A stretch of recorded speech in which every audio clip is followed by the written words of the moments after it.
जय हिंद दोस्तों, स्वागत है आपका Subhash study centre YouTube channel पर। दोस्तों, आज के इस वीडियो में मैं आपको बताऊंगा रसखान के सवैये और इन सवैये का आप संदर्भ कैसे लिखें और व्याख्या कैसे करें तथा काव्यगत सौंदर्य कैसे लिखें, क्योंकि आपकी बोर्ड परीक्षा में यहाँ से 6 नंबर का प्रश्न पूछा जाता है। मैं आपको प्रश्न दिखाता हूँ। जी हाँ दोस्तों, प्रश्न संख्या 4 के अंतर्गत पूछा जाता है, निम्नलिखित पद्यांशों में से किसी एक की संदर्भ सहित व्याख्या कीजिए और उसका काव्य सौंदर्य भी स्पष्ट कीजिए।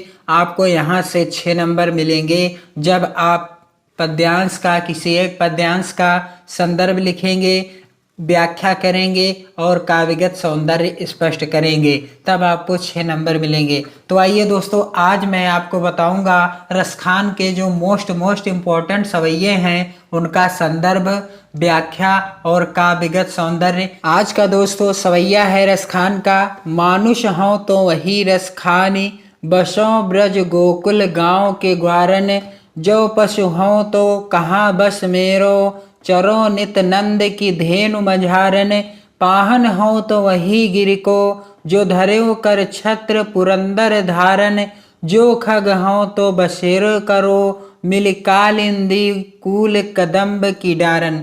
दोस्तों, यह सवैया आपकी बोर्ड परीक्षा 2011 और 2018 में पूछा जा चुका है और आपकी बोर्ड परीक्षा 2021 के लिए भी महत्वपूर्ण है। तो दोस्तों, इसका आप संदर्भ कैसे लिखेंगे, आइए जानते हैं सबसे आसान तरीका संदर्भ लिखने का। आप संदर्भ हेडिंग डालेंगे और आप लिखेंगे प्रस्तुत पद हमारी पाठ्य पुस्तक हिंदी को आप काले पेन से यानी ब्लैक पेन से लिखेंगे। काव्य खंड को भी आप ब्लैक या काले पेन से लिखेंगे। में संकलित सवैये को भी आप काले यानी ब्लैक पेन से लिखेंगे।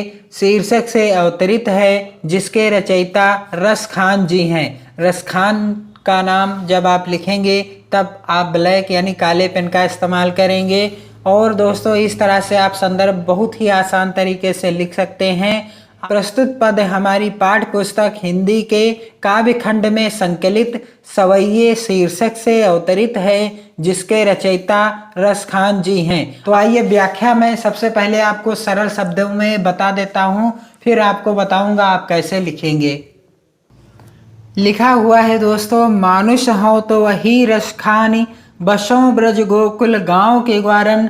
रसखान जी कहते हैं कि हे ईश्वर यानी श्री कृष्ण से वंदना करते हैं कि हे प्रभु, यदि मैं मनुष्य का जन्म लूं, यदि मैं मनुष्य का मानुष हूं तो वही रसखान, यदि मैं मनुष्य का जन्म लूं तो कहाँ बसों ब्रज गोकुल गांव के ग्वारन, तो मेरा जन्म कहाँ हो, मैं यानी कहाँ निवास करूं।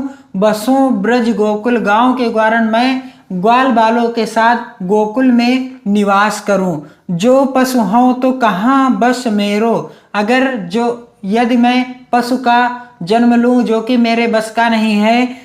चरों नित नंद की धेनु मझारन, परंतु ये मेरी कामना है कि यदि मैं पशु भी बनूं तब मैं क्या करूं, तो मैं नंद बाबा के गायों के साथ नित चरने के लिए जाऊं।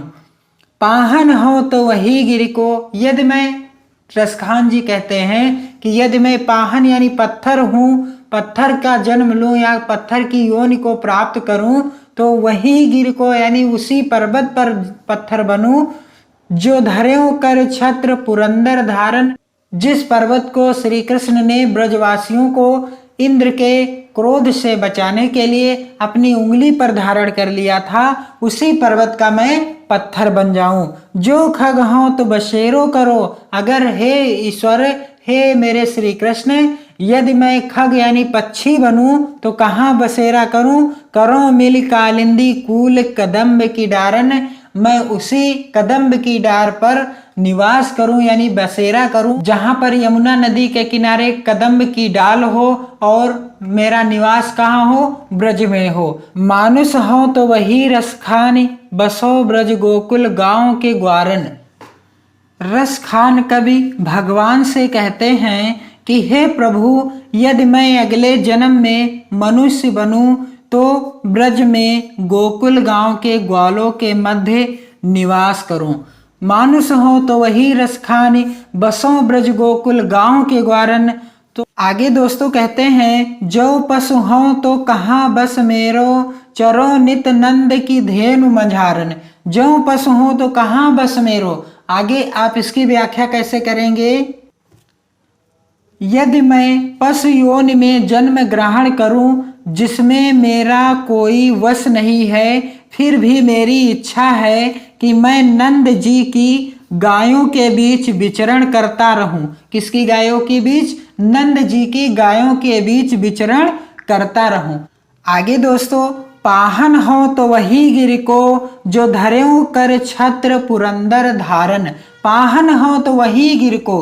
दोस्तों रसखान जी कहते हैं, यदि मैं अगले जन्म में पत्थर ही बना तो मेरी प्रार्थना है उस वर्धन पर्वत का पत्थर बनूं, जिसे श्री कृष्ण ने इंद्र से ब्रज की रक्षा करने के लिए अपने हाथ पर छत्र बनाकर धारण किया था। क्या बनाकर धारण किया था दोस्तों, छत्र बनाकर धारण किया था। और क्या कहते हैं, जो खग हो तो बसेरो करो, मिली कालिंदी कूल कदम्ब की डारन। दोस्तों आगे रसखान जी कहते हैं कि और यदि मैं पक्षी की योनि में जन्म लूं, तो मेरी यही कामना है कि मैं यमुना के तट पर किसी कदम्ब के वृक्ष की डाल पर ही निवास करूं। दोस्तों आप इसका काव्यगत सौंदर्य कैसे लिखेंगे, क्योंकि काव्यगत सौंदर्य लिखने से आपको 1 नंबर और मिल जाएगा, और कुल आपको 6 नंबर मिलेंगे जब आप संदर्भ, व्याख्या और काव्यगत सौंदर्य लिखेंगे, यानी काव्य सौंदर्य लिखेंगे। पहला बिंदु तो आप लिखेंगे जो आपके पद्यांश में दर्शाया गया है। जैसे कि इस पद्यांश में क्या कहा गया है, बताया गया है कि रसखान कवि की कृष्ण के प्रति असीम भक्ति को प्रदर्शित किया गया है। इस पद्यांश में रसखान जी अपने कृष्ण के प्रति जो भक्ति भावना दिखाना चाह रहे हैं उसी का वर्णन किया गया है। और दूसरी बात आपको लिखना है भाषा। भाषा क्या है, ब्रज भाषा है। तीसरी बात आपको लिखना है रस। रस कौन सा है, शांत एवं भक्ति रस है। अगला बिंदु है दोस्तों छंद। छंद कौन सा है, सवैया। कौन सा छंद है दोस्तों, सवैया छंद है। और दोस्तों 5वां बिंदु आप क्या लिखेंगे, 5वां बिंदु अलंकार कौन सा है, अलंकार। अलंकार कौन सा है इस पद्यांश में, तो अलंकार दोस्तों है यहाँ पर अनुप्रास अलंकार। कौन सा अलंकार है दोस्तों, अनुप्रास अलंकार। अनुप्रास अलंकार। दोस्तों वीडियो को अधिक से अधिक शेयर कीजिए, और यदि दोस्तों आप इस वीडियो का PDF प्राप्त करना चाहते हैं तो वीडियो के डिस्क्रिप्शन बॉक्स में लिंक दी गई है, आप वहां से इस वीडियो का सेम ऐसा ही PDF प्राप्त कर लेंगे। दोस्तों पढ़ते रहिए, मस्त रहिए, खुश रहिए और अपना ख्याल रखिए। जय हिंद दोस्तों।